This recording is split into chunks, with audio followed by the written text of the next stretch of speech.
আজ কল্পতরু উৎসব। হুগলি জেলায় বিভিন্ন জেলায় পালন হচ্ছে এই কল্পতরু উৎসব।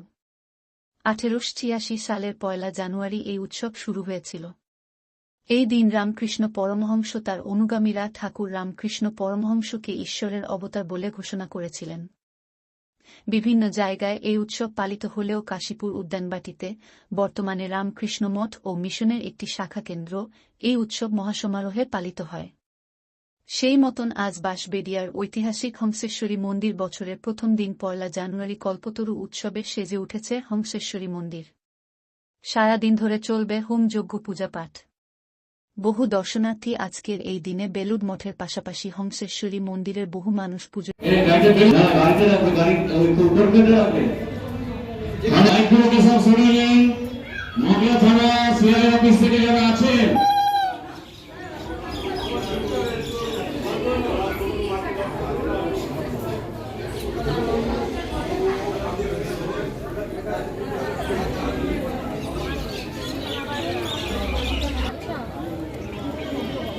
বছরের প্রথম দিন সবাইকে মায়ের মন্দির থেকে শুরু করা উচিত। তো আমিও এসেছি, আর আমি এখানে থাকি না, আমি এসেছি মধ্যমগ্রাম থেকে।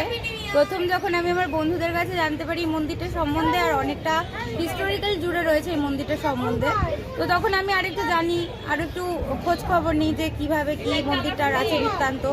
তো তখন আমি মন্দিরটার ব্যাপারে আরও জানতে পারি, অনেকটা হিস্ট্রি জুড়ে রয়েছে এই মন্দিরটার ব্যাপারে। তখন আমি এখানে আসি, এই বছরে আমি প্রথম এসেছি এখানে। তো আমার এসে খুব ভালোও লাগছে, মন্দিরটা খুব পিসফুল এই জায়গাটা, যেটা আমার খুব ভালোও লেগেছে জিনিসটা।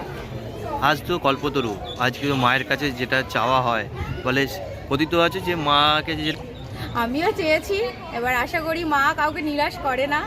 তো আমিও চেয়েছি এবার সবটাই মায়ের উপরে, সে কি করবে না করবে সবটাই তারই উপরে নির্ভর করে। আজ তো অনেকটাই ভিড় হয়েছে, ভিড় লাইন দিয়ে অনেকটাই ভিড়, কিন্তু আমি বলবো কলকাতা শহরের চাইতে অনেকটাই ভিড় কম এখানে, আর খুব পিসফুলি। মানে এখানে বাকি মন্দিরগুলোর মতো নয় যে মানে সব জায়গায় প্রচণ্ড ভিড় হচ্ছে, একটা আলাদা রকমের জমজমাটি থাকে। এখানেও আছে জমজমাটি, কিন্তু এখানের ব্যাপারটা একটু অন্যরকম, যেটা মানে মন থেকেই আলাদা। ভক্তি করে পুজো দেওয়া যায়, একদম ভক্তি তো অবশ্যই, আর খুব সুন্দরভাবে পুজোটা দেয় মায়ের মন্দিরের কাছে, খুব ভালোভাবে করা যায় জিনিসটা, এটা খুব ভালো লাগছে। কি নাম আপনার?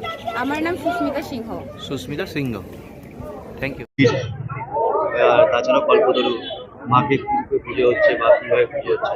আমাদের যেভাবে প্রতি বছর হয় বাৎসরিক কালী পুজো থেকে মায়ের 1 জানুয়ারি যেভাবে পুজো 10টার সময় প্রথম পুজো, 7টা থেকে আমাদের খোলা হয় মন্দির, 7টা থেকে পুজো শুরু হচ্ছে। আর মেন পুজো 10টায়, 11টায় অঞ্জলি, আর শেষ অঞ্জলি 12টা 20-তে। তারপর 12:30টার সময় ভোগ নিবেদনের পর আবার কিছুক্ষণের জন্য বন্ধ থাকবে, দর্শন করার জন্য মন্দিরটা খুলে দেওয়া হবে 1:30টার আগে। আবার পুনরায় পূজা শুরু হবে 3টের সময় হয়। আজকে একটু আগের চেষ্টা করব, এদিকে ঝামেলা মিটিয়ে তারপর আমরা এদিক থেকে আবার শুরু করে দেবো। এখন বড় করোনার পর থেকে মন্দির আর বন্ধ হয় না, গ্রীষ্ম বর্ষা শীত সবসময় আমরা খুলে রাখি যাতে সবাই দর্শন করতে পারে। আর আজকের দিনে আমরা এখন অকেশনের সময় 2 মাস সব রকম প্রোটেকশন রেখেছি। পৌরসভার গাড়ির জল রাখা হয়েছে, তারপরে হচ্ছে প্রশাসন থেকেও আমাদের এখানে মন্দিরটাকে ঠিকঠাক রাখার জন্য যাতে নির্বিঘ্নভাবে যাতে সুষ্ঠুভাবে সবাই আসতে পারে যেতে পারে, সব রকম ব্যবস্থা আমরা করেছি। জলের গাড়িও রাখা হয়েছে অকেশনের সময়, যাতে কোনো রকম কোনো অসুবিধা যাতে না হয়, সেগুলো সব ব্যাপারটা। এবং আমাদের মন্দিরের স্বেচ্ছাসেবকরা আছেন, সবাই মিলে এটা দেখছেন, প্রশাসনও দেখছেন। হ্যাঁ, প্রতি বছর এই ভিড় হয়।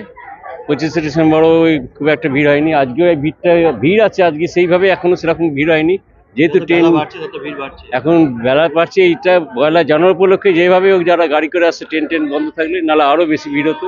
সময় দেয় 7টা থেকেই তারা আমরা এখানে করতে পারতাম না। 7টা থেকে ভিড় হয়েছে, 2-4 জন করে হতে 20-50 হতে এখন লাইন দিয়ে পুজো দিয়েছেন। কিন্তু এর ছাড়াও যারা বাইরের লোক আসছে তারা কিন্তু এখনো ঠিক মতো ঢুকতে পারেনি প্রচুর। হ্যাঁ, যে দেশ বিদেশ সব থেকে থেকেই আসেন। কল্পতরু উপলক্ষে মায়ের কাছে যে চায় সেই চাওয়া পাওনা, আর শুধু কল্পতরু নয়, আমার এখানে যারাই আসে তাদেরই সাফল্য লাগে। এখানে কোনো রকম অসুবিধা নেই। অন্যান্য মন্দির মতো নয় যে হংসেশ্বরী মন্দির একটা, this is a unique temple in India, there is no other temple like this. আরও মন্দির আছে ভারতবর্ষের মধ্যে, কিন্তু আমাদের যেভাবে আমরা পরিচালনা করছি এইভাবে এরকম মন্দির আর কোথাও ইয়ে করতে পারবে না। কিভাবে পুজো হয়? পুজো যেভাবে ভক্তরা নিয়ে আসছে পুজো আমরা এখন করে দিচ্ছি, আমাদের এমনি পুজো বসে গেছে। এই 11টার সময় আমাদের অঞ্জলিটা হবে, আবার পুজো রানিং চলবে, আবার শেষ অঞ্জলি হবে 12টা 20-তে, 12:30 ভোগ নিবেদনের পর। আবার কিছুক্ষণের জন্য একটু মাকে রেস্ট দেওয়া হবে, মন্দির খুলে দেওয়া হবে 1:30টার আগেই, 1:15 নাগাদ দর্শন করার জন্য। কিভাবে পুজো হবে? দক্ষিণীকালী মন্ত্রে, কি নিয়মে পুজো হবে? দক্ষিণীকালী মন্ত্রে পুজো হবে। কত বছর মন্দিরটা? মন্দির এটা হচ্ছে আপনার 211 বছর রানিং চলছে।